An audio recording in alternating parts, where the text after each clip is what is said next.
पैठण शहराचा गौरव पैठणी असून या पैठणीला गतवैभव प्राप्त करून देण्यासाठी लवकरच पैठण क्लस्टर निर्माण केले जाईल असा विश्वास पैठणचे आमदार विलास भुमरे यांनी राष्ट्रीय हातमाग दिनाच्या शुभेच्छा देताना व्यक्त केला आहे।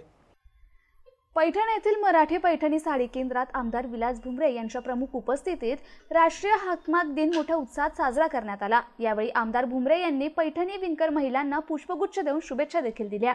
बोलताना आमदार भुमरे म्हणाले की पैठणीची जगभरात ओळख निर्माण आहे। आता या पैठणीला पुन्हा गतवैभव प्राप्त करून देण्यासाठी मी विधानसभा अधिवेशनात पैठणीबाबतचा मुद्दा उपस्थित केलाय।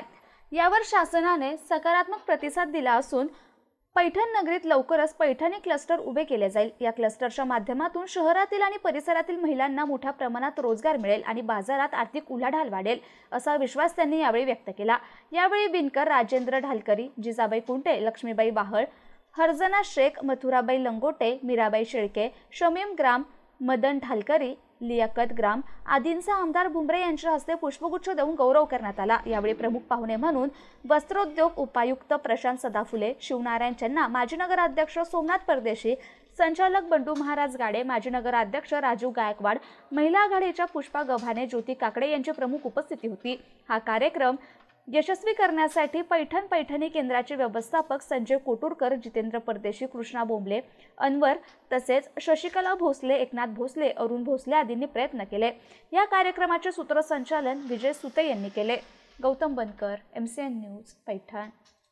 पैठणी साड्या तयार करणारी मंडळी त्यांना त्या एका छताखाली विक्रीसाठी आपल्याला तयार करायचं त्या दृष्टिकोनातून मी पर्यटन मंत्र्याकडे मागणी केली का जी आपली MDDC जी जागा आहे त्या ठिकाणी पैठणी पर्यटन व्हावं या दृष्टिकोनातून आपण त्या ठिकाणी मागणी केलेली आहे। आणि जर या एकत्र झाल्या तर मग आपण हाती होऊ शकतं। तर आता या महिलांनी ठरवलं का आपल्याला पैठणीचं येवलाला बंद करून आपल्याला पैठण पुन्हा नावारूपाला आणायचं का हे महिलांनी ठरवलं।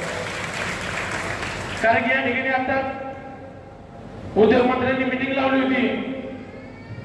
त्या ठिकाणी मीटिंग मध्ये सर्व पदाधिकाऱ्यांची मीटिंग होती आणि मी त्यांची परवानगी घ्यायला गेलो का पैठणला हँडलूम डे जायचं। पुष्पांचे आत्ताच होती ते असेल की नाही ऐकलं हे म्हणजे आम्हाला पैठणला तुमच्या बरोबर इच्छा होती त्या कार्यक्रमात। कारण की त्यांनी ज्यावेळी गाडी चर्चा आली तर महिला आघाडी देखील म्हणजे का आपल्या या महिलांना प्रोत्साहन देण्यासाठी आम्हाला त्या ठिकाणी त्यांनी केलेल्या कामाचा आपल्याला गौरव त्या ठिकाणी करायचा आहे। आज खरं तर आपला अभिमान आहे कारण की दोन्ही अधिवेशनात मी पैठणीचा आवर्जून त्या ठिकाणी नामोल्लेख केलेला आहे। आपल्याला राज्य शासनाच्या वैयक्तिक लाभाची योजना अनेक मिळतील पण आपण आपल्या पैठणीचं क्लस्टर कसं होईल या दृष्टिकोनातून तुम्हाला जी मदत लागेल ती मी करायला तयार आहे। फक्त आपण एकत्रित झालं पाहिजे।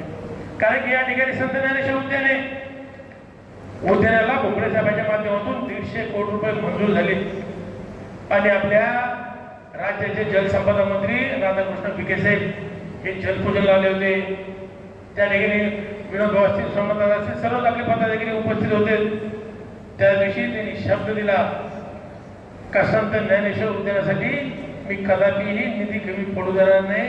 लागले ते 1000-2000 कोटी त्या उद्यानासाठी मी माझ्या खात्यातून देईल। पण मला सांगायचं का आपल्याला आज या ठिकाणी उद्यान असेल, नाथ मंदिर परिसर असेल, पैठण शहरामध्ये